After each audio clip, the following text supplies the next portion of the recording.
Good morning guys, Teacher A here and welcome to Gurong Pinoy sa Amerika.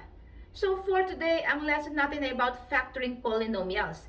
Kasi meron tayong isang member ng ating community na nag-message sa akin sa aking FB page na Gurong Pinoy sa Amerika na nagpapatulong paano ba mag-factor ng polynomials. So sa video natin ngayon, meron tayong 10 given, meron tayong 10 polynomials na i-factor out. Depende kung anong factoring strategy ang applicable sa kanila. Okay? So, let's have them one by one. Number 1. So, ang given natin ay 3a squared plus 9ab. So, sa given natin, kung mapapansin nyo, merong common monomial factor yung given. So, yun ang gagamitin natin. Pa-factor out natin siya using common monomial factor. So, first, sa numbers, 3 and 9.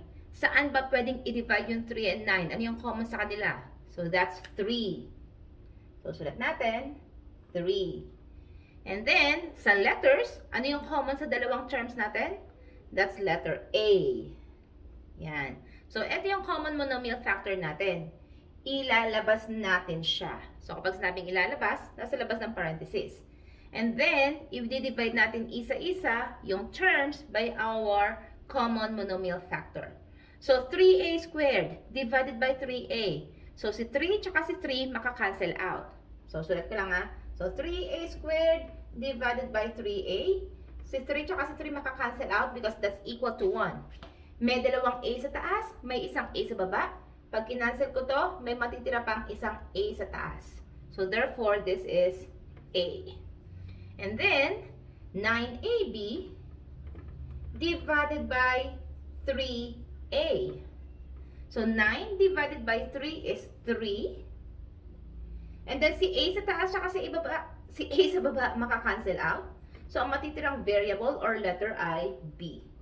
So, therefore, ang sagot sa number 1 ay 3a times a plus 3b. Okay? Ganun lang kasimple. Next, number 2. We have 3 times a plus b plus x plus times a plus b. So, kung mapapansin nyo, dito sa ating given, may common na a plus b. So, therefore, isusulat natin yun as 1. So, a plus b. So, kung kukunin natin si a plus b rito, tsaka si a plus b rito, ang matitira sa first term, pag kinuha natin si a plus b, matitira si 3. Plus, so dito sa second naman, kapag tinanggal natin si a plus b, kasi nandito na siya, matitira si x. So, this is factoring by grouping. So, therefore, ang sagot sa number 2 ay a plus b times 3 plus x. Okay? Next, number 3. 16a squared minus 25b squared. Kung mapapansin nyo, first, yung mga numbers, perfect squares sila. Ibig sabihin, pwede kunin yung square root. And then, yung mga variables, paraw silang naka-square. So, therefore, pag finactor natin to, that is difference of two squares. Ang steps ay, kunin ng square root ng first term. So, ano yung number na kapag minultiply sa sarili? 16 na lalabas. So, that's 4. So, 4 times 4 ay 16. And then, a squared, paghiwalayin, a and a. And then, isang plus, isang minus. Di ata kasya. There. Next, kunin ang square root ng second term. That's 5b and 5b. So, therefore, ang sagot natin ay 4a plus 5b and 4a minus 5b. Okay? Next. So, number 4, we have x cubed plus 8. So, this time, ang given naman natin ay mga cubes, perfect cubes.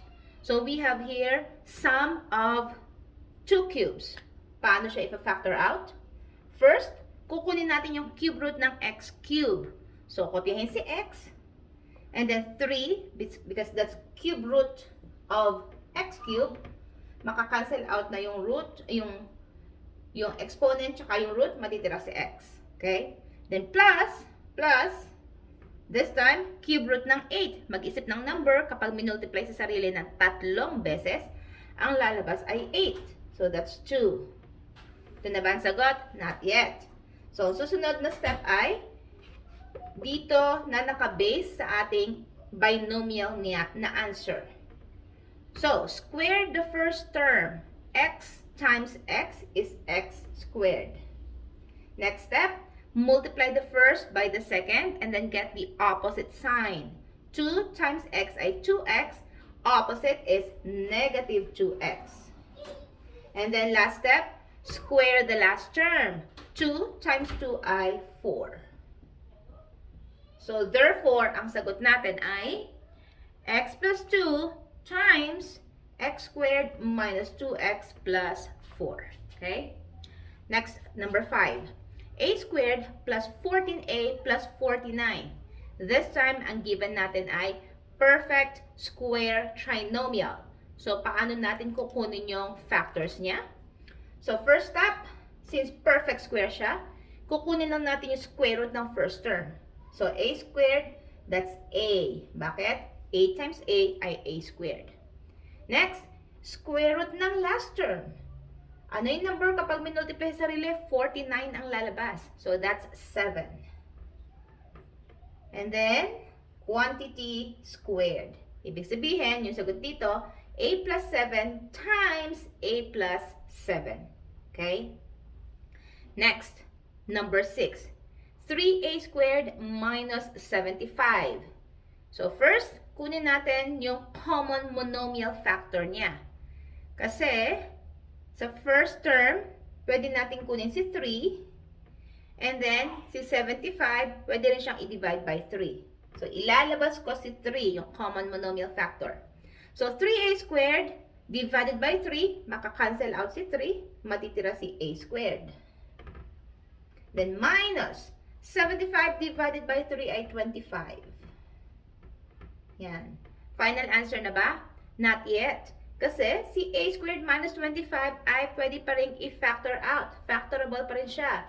Kasi ito ay difference, kasi may na minus, ng 2 squares. Which means, pwedeng kunin yung square root ng first term tsaka ng second term.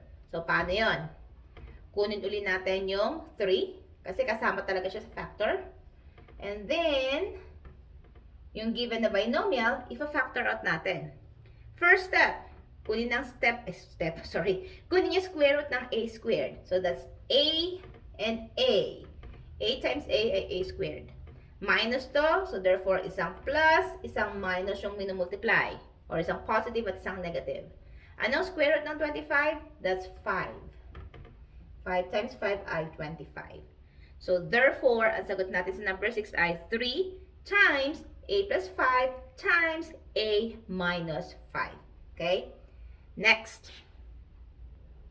So, number 7, we have b cubed minus 64. So, yung given ulit natin ay dalawang perfect cube na mina-minus. So, this is difference of 2 cubes. Paano ulit i-factor out? Kunin ang cube root ng first term. So, ano yung letter kapag minultiply sa sarili?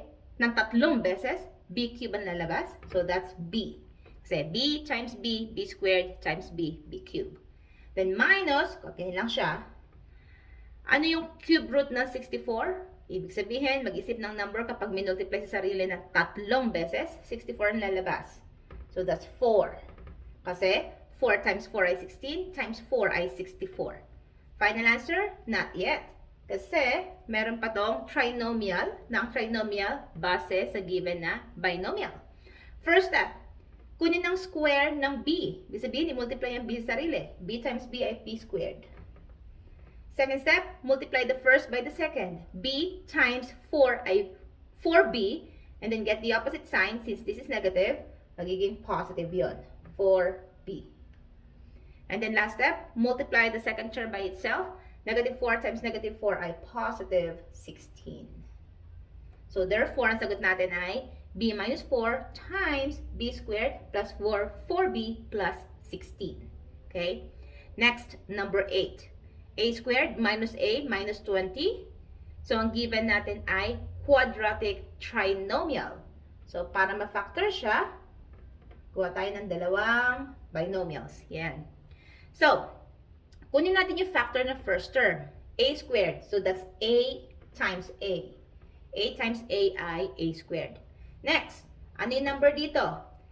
Kunin natin yung factors ng last term na kapag minultiply ay negative 20, kapag kinombine ay negative 1. Kasi may 1 to, hindi lang sinusulat. Negative 1 ang lalabas. So, ano ba yung factors ng negative 20? So, pwede siyang 10 times 2. So, negative 10 times 2. Kaso, pag minultiply, negative 10 times 2 is negative 20. Pag in-add, negative 1 ba siya? Negative 8 plus 2 ay, negative 10 plus 2 ay negative 8. Hindi siya negative 1. So, therefore, hindi ito. Next, pwede siyang negative 5 times 4. So, negative 5 times 4 ay negative 20. Negative 5 plus 4 ay negative 1. So, ayun. So, ito yung hinahanap natin. Isang minus 5, isang plus 4. So, therefore, ang factors ay A minus 5 times A plus 4. Okay? Same with number 9. Meron din tayo ditong quadratic trinomials. But then, medyo mas complicated na siya kasi may kasama na yung A squared. So, given is 2A squared plus 9A minus 5. Ganun pa din. Dalawang binomials. I-factor out natin ang 2A squared. 2A times A lang naman yan. And then, factor out natin yung last term. Dito, gagamit tayo ng trial and error method.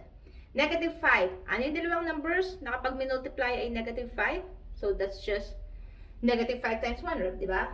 So, negative 5 times positive 1. Check natin kung iyan yung final answer natin. Paano? Multiply the means. Multiply the extremes. Kapag kinombine, 9A dapat ang lalabas. Negative 5 times A ay negative 5A.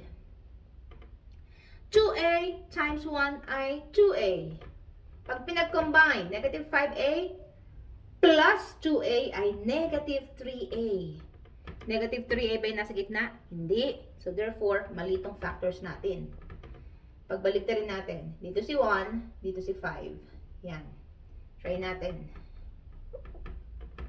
So, we have here, negative 1 times A ay negative 1A or simply negative A. 2A times 5 ay 10A. Combine natin. Di ba may 1 tayo doon? Negative 1 plus 10, different signs, i-subtract. 10 minus 1 ay 9, then kopyahin si A. 9A. Lumabas ba? Yes. So, therefore, iyan ang ating factors. We have 2A minus 1 and A plus 5.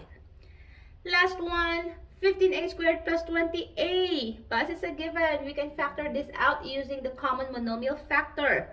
Ano yung common sa dalawang number? Ano yung least common multiple niya? Ay, greatest common factor, I mean. So, 15 and 20, both can be divided by 5. Sa mga variables naman or sa letters, isa lang naman yung letter nila. That's A. May A dito, may A doon. Yes. So, kasama siya sa common monomial factor. Okay? Next, i-divide natin isa-isa yung given by the CMF. 15 divided by 5 ay 3. A squared, alisin yung isang A. May matitira pang isang A. Okay? Then plus 20 divided by 5 ay 4. A times A, makakancel out na siya because that's 1. So, 1 times 4 ay still 4. So, therefore, ang sagot natin ay 5A times 3A plus 4. Okay, so that's it. Kung nakatulong ang aking video sa inyong module, sa inyong lesson, kindly give me a like para share to the YouTube sa iba. And I'm inviting you to please subscribe to my YouTube channel, Gurong Pinoy sa Amerika. Paki-like na rin ang aking FB page, same name, Gurong Pinoy sa Amerika by Teacher A. And pwede kayong mag-PM sa akin ng mga lessons nyo, ng mga modules nyo, mga activities nyo na pwede natin gawin na tutorial video katulad nito. Okay? So that's it for today. See you in my next video. Paalam!